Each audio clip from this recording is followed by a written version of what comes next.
In the figure, AD divides angle BAC in the ratio 1:3। तो आप देखो ये एंगल BAC है कहाँ पर, B ये रहा, A ये रहा और C ये रहा। तो BAC का मतलब ये है कि B से जाना है A की तरफ, देन A से जाना है C की तरफ। तो बीच में जो ये एंगल है ना, इस एंगल की बात हो रही है कि ये एंगल 1:3 में डिवाइड कर दिया है किसने, AD ने। बात समझ आ रही है। AD कहाँ है, AD आपको ये दिख रहा होगा, ये AD है। तो एडी ने क्या किया है, इस पूरे एंगल को डिवाइड कर दिया है 1 और 3 के रेशियो में। मतलब अगर ये 1 है तो ये हो गया 3। तो कॉमन रेशियो को हम कुछ मान लेते हैं, x मान लेते हैं, लेकिन x यहाँ पहले से दे दिया है तो y मान लेते हैं। तो हम लिखेंगे कि AD divides angle BAC in the ratio 1:3। तो कॉमन रेशियो कुछ मानते हैं, let the common ratio be y मान लेता हूँ मैं। तो ये एंगल है ना, ये बन जाएगा 1y और ये बन जाएगा 3y। ये हो जाएगा 1y और ये हो जाएगा 3y। ओके, बात क्लियर है। मतलब एंगल बी ए डी हो गया y और एंगल डी ए सी हो गया 3y। डी ए सी हो गया 3y। आई होप समझने में कोई प्रॉब्लम नहीं हुई है। बी ए डी कहाँ पर है, बी ए डी इस एंगल की बात हो रही है और डी ए सी इस एंगल की बात हो रही है। आई होप आपको क्लियर हो गया है। अब बढ़ते हैं आगे। तो आगे बोला गया है कि ए डी और डी बी आपस में इक्वल हैं। ए डी कहाँ है, ये साइड है ए डी और ये साइड है डी बी, ये दोनों आपस में इक्वल हैं।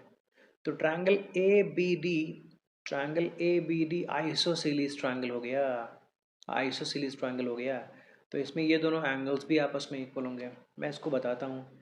देखें जी, ए डी और डी बी आपस में इक्वल है। तो जब कभी ट्रायंगल के दो साइड्स इक्वल होते हैं तो ट्रायंगल होता है isosceles. Hence triangle A B D is isosceles triangle. ठीक है जी। अब आइसोसेलेस ट्रायंगल में दो साइड्स इक्वल होते हैं और दो एंगल्स भी इक्वल होते हैं।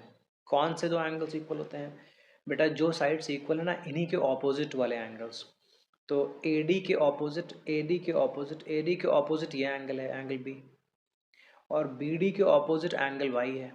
ठीक है ना। ऑपोजिट की पहचान ऐसे करते हैं, मान लेते हैं आपको AD का ऑपोजिट चाहिए, तो AD में A और D ऑपोजिट नहीं हो सकता है। ओके, ये तो एडजेसेंट एंगल्स हो जाएंगे। AD के सामने मतलब A को छोड़ दो और D को छोड़ दो, तो जो B एंगल है ना, ये ऑपोजिट बोला जाएगा। ऐसे ही BD का ऑपोजिट B नहीं हो सकता है, D नहीं हो सकता है, सामने A होगा। तो क्योंकि ये आइसोसेलेस ट्रायंगल है, दो साइड्स इक्वल हैं, तो दो एंगल्स भी इक्वल होंगे। तो एंगल BAD और एंगल ABD आपस में हो जाएंगे इक्वल और ये दोनों के दोनों y हो जाएंगे। ये एंगल तो y था, अब ये दोनों y हो गए। आई होप ये भी क्लियर है। ठीक है, चलें आगे बढ़ते हैं। अब ज़रा इस स्ट्रेट लाइन को देखो, इस स्ट्रेट लाइन को। इस स्ट्रेट लाइन पर पॉइंट ए के ऊपर तीन एंगल्स बन रहे हैं। ये वाई एंगल है, ये 3y एंगल है और ये 108 एंगल, तीन है। आपको ये पता होगा कि कभी भी स्ट्रेट लाइन पर किसी पॉइंट पर एंगल देखोगे ना, तो सारे एंगल्स का सम 180 होता है। ये तीनों एंगल्स का सम 180 हो जाएगा, क्योंकि स्ट्रेट लाइन पर किसी पॉइंट पर एंगल्स बन रहे हैं। तो आप लिखोगे y + 3y + 108 is equals to 180। y + 3y + 108 is equals to 180 degree. Reason, angles uh, at a point on a straight line, on a straight line। तो y और 3y हो जाएगा 4y और आप इस 108 को भेज दो राइट साइड में, तो 180 - 108 हो जाएगा। तो 4y की वैल्यू बचेगी 72 डिग्री, y की वैल्यू हो जाएगी 72/4, मतलब ये हो जाएगा 18। y आ गया 18। तो y अगर 18 आ गया तो इसका मतलब ये है कि ये एंगल B भी 18 हो गया, क्योंकि आप देखो ना, मैंने बताया था एंगल BAD और एंगल ABD आपस में इक्वल है। तो एंगल BAD और एंगल ABD आपस में इक्वल हैं, तो दोनों के दोनों हो जाएंगे 18 डिग्री। BAD ABD ज़रा देख भी लो, BAD यहाँ पर है और ABD यहाँ पर है, दोनों के दोनों एंगल 18 हो चुके हैं। ओके, इस बात को मैं यहाँ मेंशन कर देता हूँ। ये है 18 डिग्री और ये भी है 18 डिग्री। ठीक है जी।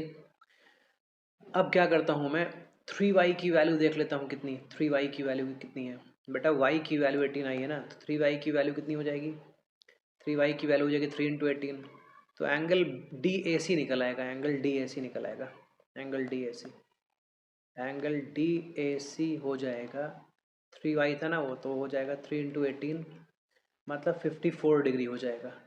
आपको x एंगल चाहिए ना, x बड़ी आसानी से निकल आएगा। अब आप ट्रायंगल ए बी सी में आ जाइए, पूरा ट्रायंगल ए बी सी देखिए, तो ए बी सी में यहाँ पर जो एंगल है वो x है, यहाँ पर जो एंगल 18 है, और यहाँ पर जो ये पूरा एंगल है ना, ये है 18 प्लस 54, क्योंकि ये पार्ट 18 निकल कर आया है, ये पार्ट 54 निकल कर आया है।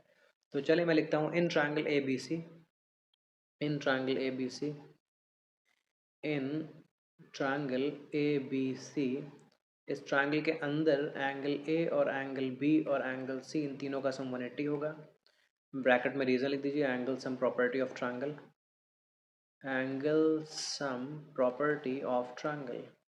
अब एंगल ए की वैल्यू कितनी है देख लो, एंगल ए की वैल्यू है, एंगल ए ये पूरा है मतलब y प्लस 3y, तो ये पार्ट 18 था, ये पार्ट 54 था, तो 18 प्लस 54 लिख दीजिए ए की जगह, 18 प्लस 54, एंगल ए हो जाएगा 18 प्लस 54।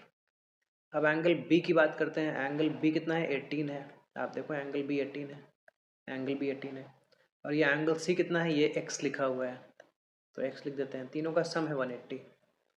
अब 18 प्लस 54 कितना होता है, ये हो जाएगा 72 plus 18 plus x is equals to 180, 72 plus 18 होता है 90, तो आप 90 को भेज दो राइट साइड में, तो x की वैल्यू 90 डिग्री आ जाएगी। आई होप आपको ये क्लियर हो गया।